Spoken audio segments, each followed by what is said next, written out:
There comes a point when a person discovers that God is all they truly have, and that discovery changes everything. Earthly ties loosen, eternity becomes tangible, and what first felt like loneliness begins to look like holy ground. Some of the greatest lives were forged in that wilderness. Abraham following an unseen voice, Joseph betrayed and forgotten before his dream rose, Elijah standing alone against false prophets. Each walked through the fire of solitude, but not one of them walked alone. If you're at the edge whispering, "God, I can't take one more step," that edge is often the doorway where heaven answers with power. Strength rises that isn't your own. Peace settles in the storm, not because the waves stop, but because you finally see the one who walks on water. Faith is born here, not in comfort, but in contradiction. When everything screams that you're finished, and a still small voice replies, "I'm not done with you, I'm John Garcia," and you're watching the Napoleon Hill channel. If this message resonates with you, subscribe now. I share something new every day to help you become unstoppable on your journey. Comment below with the city you're watching from. I want to know your reality and stand with you in it. Here's a faithful rewrite in English, keeping the structure and approximate length per paragraph, without summarizing. When a person finds that God is all they have, they cross into a place where earthly ties lose their hold and eternity becomes tangible. This isn't mere loneliness, it's holy ground. It's the ground where the soul learns its real dependence, not on applause, not on financial security, not on passing comforts, but on the nearness of the living God. Many of the greatest figures to walk this earth spent seasons in the wilderness of isolation. Abraham left everything familiar to follow a voice he could not see. Joseph was betrayed, sold, imprisoned, and left behind before the dream unfolded. Elijah stood alone against kings and prophets of false gods. Each passed through the fire of solitude, yet not one of them walked it by themselves, and neither will you. You are not deserted. You are being refined. You are not overlooked. You are being readied. God is at work in you in ways no human eye can yet perceive. That is why you must not quit. Don't curse the quiet. Don't run from the stillness. Stay with it. Something sacred is taking place. When the world forgets you, when friends peel away, when loved ones can't understand, when you reach the end of yourself and whisper, "God, I can't take another step," that is when heaven replies with power. That is when strength rises, not your own. Peace comes in the heart of the storm, not because the waves vanish, but because you have finally seen the one who walks upon them. Faith is forged not in comfort, but in contradiction. When everything shouts that you're alone and you choose to believe you are held. When everything declares you're finished and a still small voice says, "I'm not done with you." That is faith. That is fire-tested trust. And it is unshakable. God has always shown himself when every other option has disappeared. He doesn't need favorable odds, a crowd, or human timing to line up.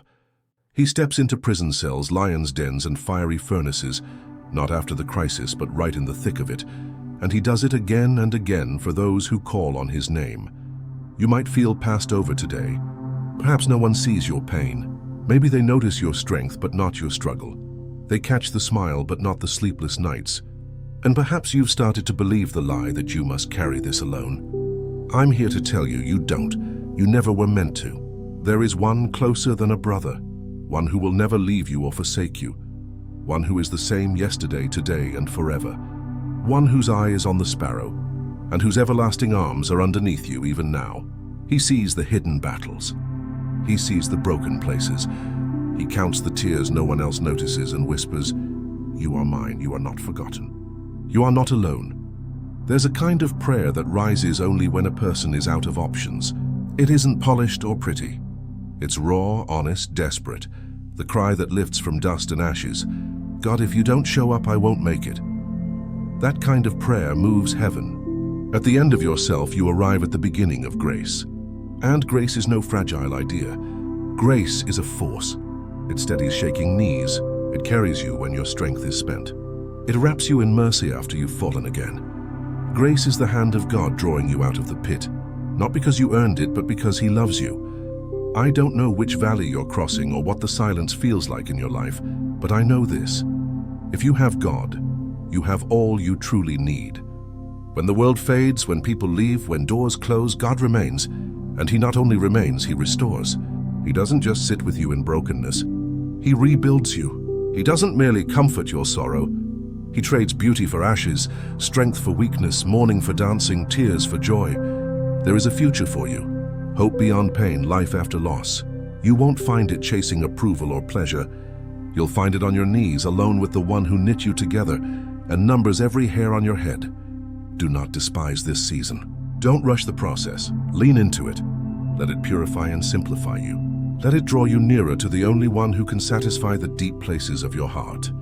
This world is a storm of noise, opinions, distractions, and lies. Alone with God, the noise recedes, and what remains is truth, love, power. That power will fill you. That love will change you. That truth will set you free. A day will come when you'll look back on this season, not with bitterness but with gratitude. You'll say, "It was in that lonely place I learned to listen. In that dark valley I found the light.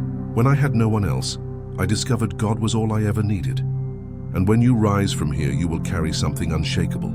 You will have a testimony forged in the flames. You'll speak with authority, not because you read about it, but because it's been etched into your bones. You'll carry peace into chaos. You'll bring hope to the broken. And when they ask, "How did you survive?" you'll say, "I had no one but God, and that was enough." You are not disqualified, not too far gone, not beyond repair. In truth, you are standing right where a miracle can unfold. When a person has no one but God, they are ready to be used by God. No longer leaning on shallow props, no longer drunk on applause, no longer chasing what can never fulfill. They are standing on the rock, and such a person cannot be shaken. This is not the end of your story. This is the chapter that changes everything. Stay faithful, stay humble, stay willing. God is not finished. He is writing something beautiful. Even if all you see are fractured lines, trust the author. He completes what he begins. When a man sinks into deep solitude, it is easy to feel abandoned by the world. The hush of an empty room, the absence of voices, the lack of human touch can press in hard. In those moments, loneliness can feel like a curse, a sharp reminder of what has been lost or of relationships that faded. But what if this very solitude is not a curse at all? What if it is the sacred space where God works most powerfully? The truth is, solitude is often the forge of transformation, the place where a man hears God's voice most clearly and his soul is shaped for something greater. In the quiet, he can peel away the world's distractions. The rush of life drowns out the still, small voice of God. In the clamor of daily living, we are pummeled by opinions, expectations, and endless demands. But alone, free of the pressure to please and the constant stream of noise, it becomes possible to listen, reflect, and be still before God. In solitude, a man is invited into a deeper relationship with his Maker. There is no one to impress, no one to answer to, only the unfiltered connection between the soul and the Almighty. Here God begins his work of transformation. The fog that once filled his mind lifts, and he begins to see. Solitude lets a man confront the deepest parts of his heart, the places hidden from the world, and often from himself. In the silence, we face our weaknesses, fears, doubts, and insecurities. This is not a reason for despair. It's an opening for growth. Here God meets us, not in spite of our weaknesses, but because of them. God doesn't summon the flawless. He calls the broken and weary, the ones with nowhere else to turn, and in the quiet he shapes us into who we were always meant to be. Solitude is more than self-examination. It's a place of revelation. In the stillness, God's voice can cut through our noise with truth, wisdom, and direction. Once distractions are removed, his voice becomes the loudest sound in our lives. In solitude, we finally surrender our plans, ambitions, and desires. We stop trying to steer every detail and open our hands to his leading. In that surrender, transformation begins. In solitude, we are not abandoned. We are being prepared.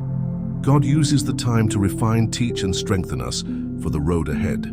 It may be uncomfortable, even painful, but it is in isolation that we grow into who we were made to be. God uses solitude to draw us close and to make us more like himself. It is not a void.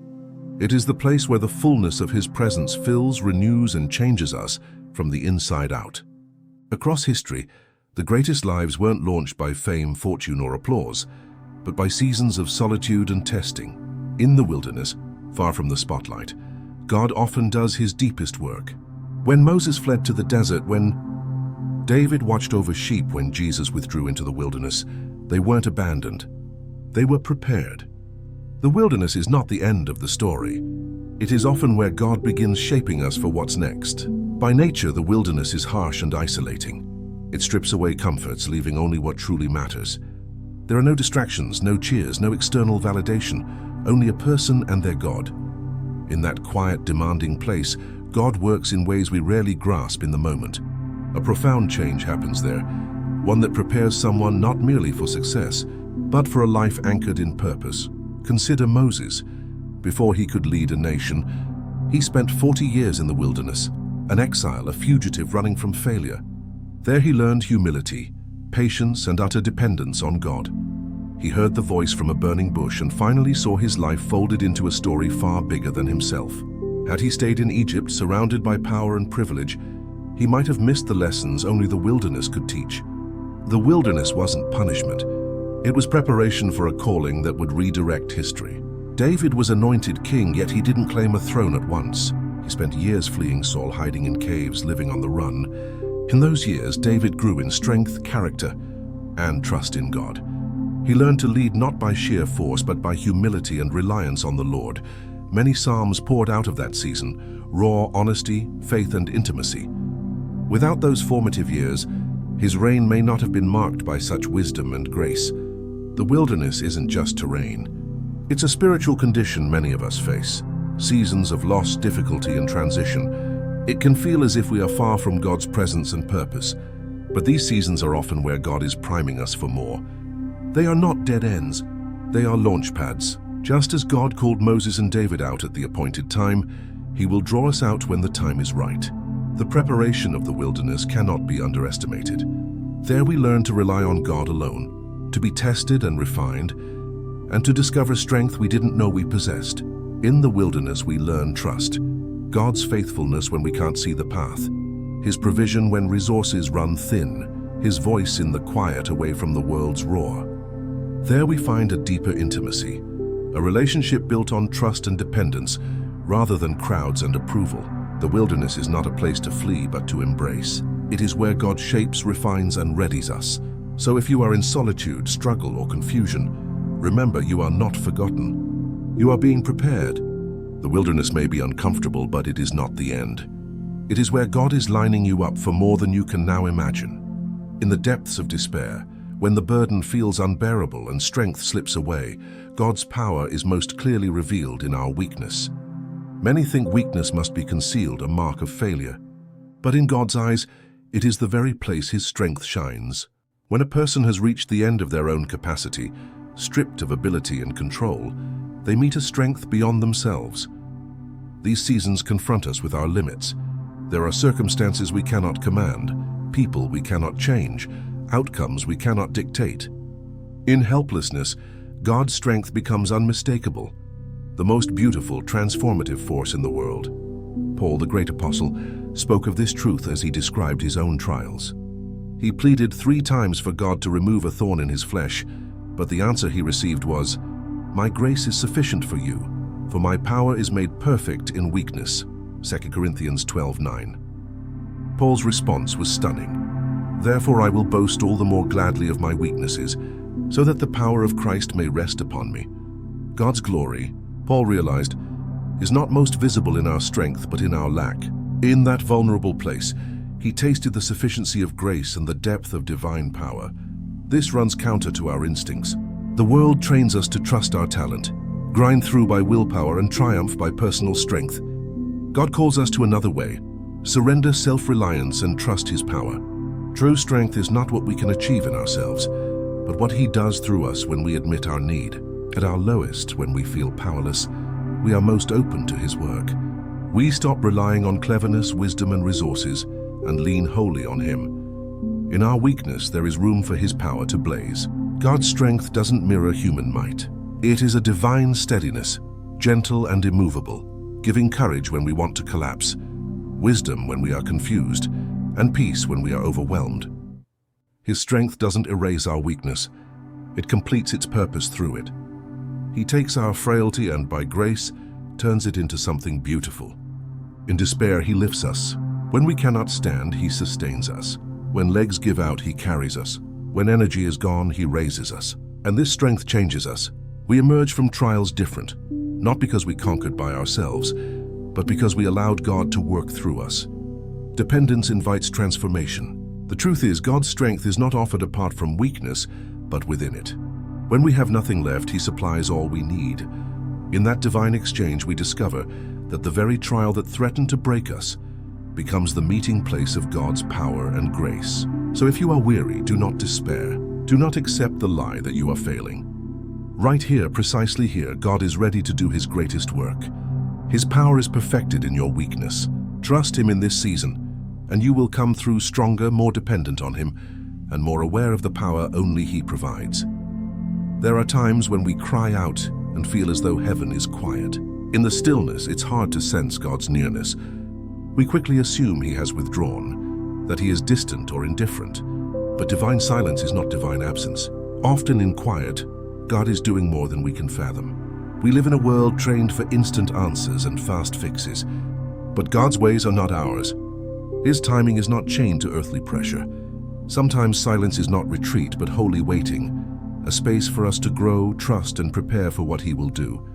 Scripture is full of such moments. Israel waited in Egypt for centuries, crying for rescue. In the wilderness, they wondered if God had forgotten them, hungry, thirsty, afraid. Yet God was there orchestrating deliverance in his time. The silence was not abandonment. It was preparation for the promise. Even Jesus knew the silence of the Father. In Gethsemane, in anguish, he cried, my God, why have you forsaken me?" It seemed heaven had turned away. Yet in that silence, redemption was unfolding.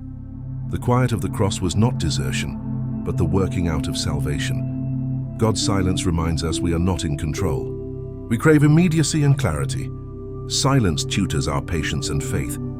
It trains us to trust his timing. In waiting, when nothing appears to move, God is often doing his deepest work, preparing, strengthening, aligning our hearts to his will. Silence tests our trust. When God seems quiet, will we still believe he is good? Will we remain faithful when he feels far? This is a critical crossroads. Silence invites us to trust not our senses, but God's character. He is good, faithful, loving. Even when we cannot feel his presence, he is with us, working behind the scenes. Delays and hush are not rejection. They are pieces of a divine process shaping us for the future he has planned. We may not understand the quiet now, but his timing is flawless. When he speaks, it will be precisely right, and his plan will unfold in ways beyond our imagining. So if you're in a season of silence, take heart. God is not absent. He is present, working invisibly, preparing your next step. His silence is not neglect. It is careful timing and care. Trust his process. Wait in faith. His plan is always worth the wait. There comes a point in every life where we reach the end of ourselves, standing on the edge, exhausted, worn, with nothing left. The disappointments, heartaches, and failures stack up until we can't carry them anymore. In such moments, we feel lost past our limits. But right there, at surrender's edge, we meet grace. God's grace is not fragile or fleeting. It is strong, steady, and unfathomably deep. When we are most broken and vulnerable, grace lifts. It doesn't merely soothe pain, it strengthens. It empowers us to rise when we are too tired to stand, to take another step when we're sure we can't, to continue when we feel spent. Paul understood this well. Hounded by trial and persecution, he wrote of a torment, his thorn, and begged 3 times for relief. God's answer was, "My grace is sufficient for you, for my power is made perfect in weakness." Paul's conclusion. Therefore I will boast all the more gladly in my weaknesses, so that the power of Christ may rest upon me. God's grace didn't only sustain him, it propelled him. In his lack, divine strength burned brightest. Grace became the bedrock beneath his feet. This is the nature of grace, not a temporary patch, but an unshakable foundation. When we've given all we can and collapse under the load, grace holds us up. It becomes the support when our strength fails. In our most exposed moments, grace reaches for us, teaching us we were never meant to shoulder life alone. Grace isn't earned, it's given. We cannot make ourselves worthy of it, yet in our need it pours out abundantly. In grace we find strength to go on, courage to face adversity, endurance for roads that look impossible. Grace meets us where we are and lifts us where God wants us to be. At the end of ourselves we finally see, We cannot control or fix everything. In surrender, grace flows and empowers. We were never meant to rely solely on ourselves, but on God's strength. And when we lean on His grace, we discover it is more than enough. Grace doesn't only carry, it heals. It mends broken places, restores what was lost, renews the spirit. In grace, we find courage to forgive, resilience to hope again, and peace beyond understanding. Even when we feel emptied out, grace is not emptied.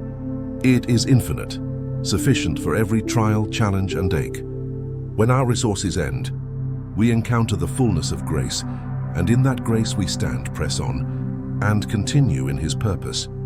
In the darkest hours, when isolation and struggle weigh heavy, it's easy to feel forgotten. The path seems blurry and the burdens unbearable. Yet in such uncertainty, faith and hope become anchors that hold us fast and move us forward. Faith and hope in God are not passing feelings. They are lifelines through the hardest seasons. They remind us God's plan is working even when we cannot see it, that He is preparing us for more. Faith is the foundation of our trust, the conviction that God remains good, and His promises hold even when circumstances look bleak. Faith does not require full answers or a complete map. Often it asks us to step when we cannot see the next stone. Faith chooses to cling to God's character without clear direction, confident that though storms rage, He is in control and His purposes stand. Hope grows from that faith. Hope fuels endurance when all we have is a whisper of promise, a faint echo of the good God has planned. Hope assures us we are not alone, giving strength to persevere and believe that present trials do not define our future. Hope says there is more ahead, that God's purpose outstrips any present suffering. As Romans 8:24-25 reminds us, hope that is seen is not hope. We wait with patience for what we do not see. We may not grasp the whole picture, but we trust the God who does, and that hope helps us navigate seasons we don't yet understand.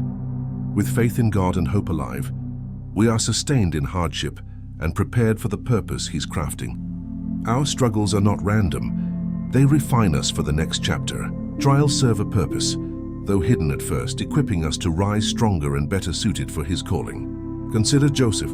Betrayed, sold, unjustly imprisoned, he had reason to surrender hope. Yet he clung to God's plan. In time, he rose to a place where his faithfulness preserved lives in famine. His hope in God didn't just carry him. It aligned him with his destiny. Paul, too, hounded, chained, pressed, kept going, buoyed by hope in God's promises. He knew pain was not pointless. We rejoice in our sufferings, knowing that suffering produces endurance. Endurance, character, and character, hope. Every trial is a chance for growth. Faith and hope are tempered in adversity, making us resilient, compassionate, and ready for what's next. Today's setbacks may be the very experiences that prepare us for tomorrow's purpose. Our hardships don't define us. They shape us, teaching perseverance, humility, and trust, enlarging our capacity to love and serve. Through it all we can rest, knowing God uses every moment, every hardship, and every joy to ready us for the unique work He has for us. Faith and hope guide us even when the road is dim, reminding us that God is with us, weaving all things for good, and that His timing is perfect. We may not understand the why, but we can trust we are being led towards something greater. So when you feel isolated, when the weight is too much, hold fast to faith and hope. Trust that God is at work behind the scenes. Keep moving, assured He is preparing you for a purpose that will be revealed at just the right time. And when the time comes to rise, you will find yourself stronger, wiser, and fully equipped to walk in the calling God has set before you. Today's challenge is simple, honest, and powerful. In one sentence, tell us where you feel alone right now. Work, health, family, calling, and end it with, "But I'm not alone." Share one moment when silence became strength, when prayer wasn't polished but real. If you're ready, post this declaration: "Grace meets me at the end of myself." I'll be in the comments reading and replying. Your words may be the lifeline someone else needs today. Here's the lesson. Solitude is not abandonment. It's preparation. The wilderness strips away applause and distraction so you can hear the voice that matters. In God's economy, weakness is not a liability. It's the place where power is perfected. 2 Corinthians 12:9. Grace is not fragile. It lifts when your knees give out, carries when strength is gone, and pulls you from the pit, not because you earned it, but because you're loved. Silence is not absence. It's often sacred timing. Israel learned it in the desert. Jesus bore it in Gethsemane. Hope that is seen isn't hope at all. Romans 8:24-25. So don't curse the quiet. Don't rush the process, lean in. Let this season purify and simplify you. There will come a day when you look back with gratitude and say, "In that lonely valley I found the light. When I had no one else, I learned that God was enough." From that place, you won't just survive. You'll carry peace into chaos and hope to the broken, speaking with authority not borrowed from books, but forged in your bones. If this spoke to you, subscribe, like, and share it with one person who needs strength today. Then watch the next episode, How to Hear God in the Silence, 3 Practices for Wilderness Seasons.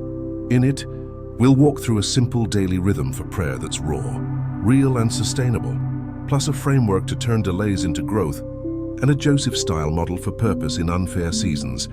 Turn on notifications so you don't miss it. Remember, this is not the end of your story. This is the chapter that changes everything.